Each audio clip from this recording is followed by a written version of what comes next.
ডুমুর একটি আয়রন সমৃদ্ধ সবজি। এই ডুমুর খাওয়া খুব ভালো, কারণ যাদের অ্যানিমিয়া বা রক্তাল্পতায় ভোগেন তারা ডুমুর খেলে তাদের রক্তের পরিমাণ বেড়ে যায়।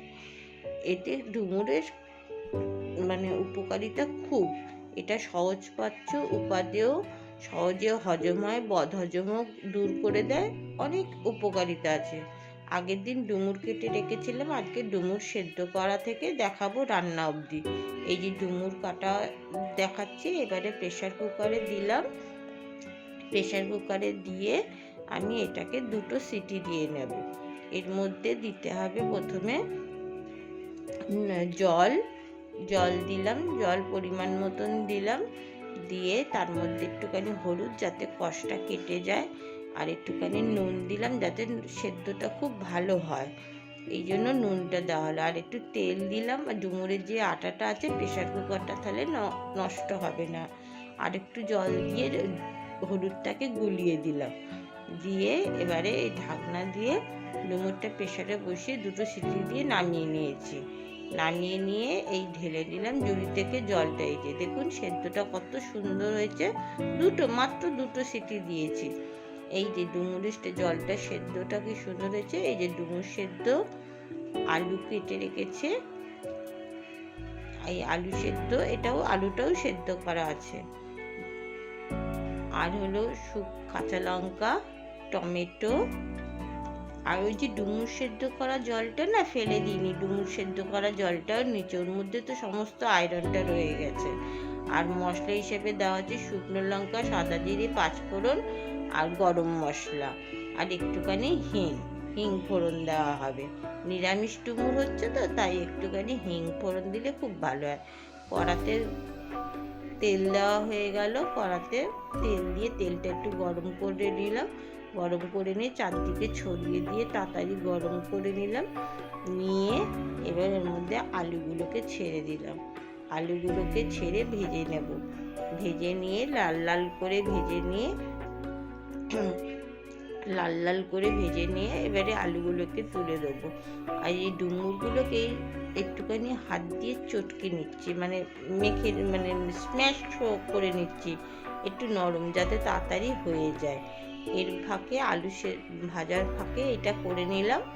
এবারে আলুটা ভাজা হয়ে গেছে, ভাজা হয়ে গিয়ে এবার লাল লাল করে তুলে নেওয়া হলো।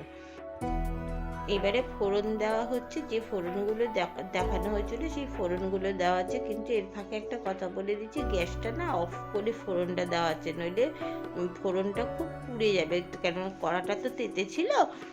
হিং দেওয়া হলো, হিঙের গন্ধটা তাহলে নষ্ট হয়ে যাবে। এবার টমেটোগুলো দিয়ে দেওয়া হলো, টমেটোগুলো একটুখানি নাড়তে থাকবো, নাড়তে নাড়তে নাড়তে নাড়তে শুকনো লঙ্কাটা তুলে দিলাম, খুব ঝাল হয়ে যাবে। আর এবারে একটুখানি হলুদ দিলাম, হলুদ দিয়ে এটাকে আবার কষতে থাকবো। একটু চিনি দিলাম, চিনি দিয়ে কষতে থাকবো। এবারে যতক্ষণ না তেল ছেড়ে টমেটো থেকে আসছে ততক্ষণ এটাকে কষতে থাকবো। এই ফাঁকে একটা কথা বলে নিই, আমার এই ডুমুর রান্না, এবার জিরে দেওয়া হলো, জিরের গুঁড়ো আর ধনের গুঁড়ো মেশানো আছে সম পরিমাণে। আর ওই ডুমুর সেদ্ধ জলটা দিয়েই কষানো হবে, অল্প অল্প অল্প করে কষানো হবে। এর ফাঁকে একটা কথা বলে দিই, আমার ডুমুর রান্নার পদ্ধতিটা যদি খুব ভালো লেগে থাকে তাহলে আপনারা আমার চ্যানেলটিকে সাবস্ক্রাইব করবেন, লাইক করবেন, কমেন্ট করবেন, কেমন বন্ধুরা। এইবারে ভাজা আলুগুলোকে দিয়ে দেওয়া হলো, ভাজা আলুগুলোকে দিয়ে ভালো করে নাড়িয়ে কষিয়ে নেওয়া হচ্ছে, মশলাটাকে কষিয়ে নেওয়া হচ্ছে। আর এইবারে ওই ডুমুর যেটা স্ম্যাশ করে রেখেছিলাম সেই ডুমুরটাকে দিয়ে দিলাম কড়ার মধ্যে দিয়ে খুব ভালো করে নাড়তে থাকলাম। বেশি তেল দিয়ে করা হচ্ছে না, নিরামিষ রান্না। আর ওই ডুমুর সেদ্ধ জলটা একটু একটু মাঝে মাঝে দিয়ে করা হবে, যাতে আয়রনটা না বেরিয়ে যায়, কারণ ডুমুর একটা তো আয়রন সমৃদ্ধ খাবার। তাই এইটাকে মাঝে মাঝে ডুমুর সেদ্ধ জলটা দিয়ে এইটাকে রান্না করতে হবে। জলটা যদি ফেলে দিলাম তাহলে আর ডুমুরের কি সত্ত্বটা রইল, তাহলে তো ডুমুরের কোনো গুণাগুণটাই পেলাম না। এইভাবে কষতে থাকবো। এবারে 2টো কাঁচা লঙ্কা দিয়ে দেওয়া হলো গোটা গোটা, দুটো কাঁচা লঙ্কা দিয়ে আবার কষতে থাকলাম, ভালো করে কষতে থাকলাম, কষতে কষতে কষতে কষতে পুরো ডুমুরের জলটাই দিয়ে দেওয়া হলো। দেখতে তো পেলেন বন্ধুরা, পুরো ডুমুরের জলটা দিয়ে দেওয়া হলো, ডুমুর সেদ্ধর জলটা। জলটা দিয়ে, আর এর মধ্যে কিন্তু আর নুন দেওয়া হয়নি, একটা জিনিস লক্ষ্য করেছেন তো, নুন দিয়ে সেদ্ধ করেছে বলে নুন দিইনি। এবার একটুখানি প্লেন জল দিয়ে একটুখানি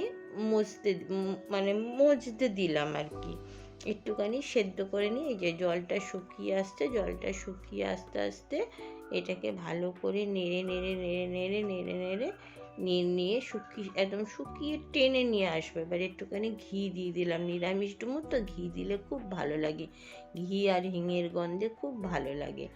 এইবারে ভালো করে নাড়িয়ে একদম শুকনো করে কড়া থেকে ছেড়ে আসছে, দেখুন কড়া থেকে ছেড়ে আসলে এবার একটু পেতে পেতে দেবো। আর এবারে ডুমুরটা যখন নামানো হবে না, তখন দেখবেন কি লাল হয়েছে, কারণ একটাই, ওই চিনিটা প্রথমে দেওয়া হয়েছে না, সেদ্ধ ডুমুরের চিনিটা দেওয়া হচ্ছে না, ওটা ক্যারামাইল হয়ে গিয়ে ওটা লাল হয়ে গেছে, দেখবেন নামালে দেখতে পাবেন, দেখুন কি লাল হয়েছে, অথচ শুকনো লঙ্কা দেওয়া হয়নি। ডুমুর রান্নাটা কেমন লাগলো আপনারা কমেন্ট করে জানাবেন। আজ এই অবধি রইল বন্ধুরা, কেমন, আজ আসি, টাটা।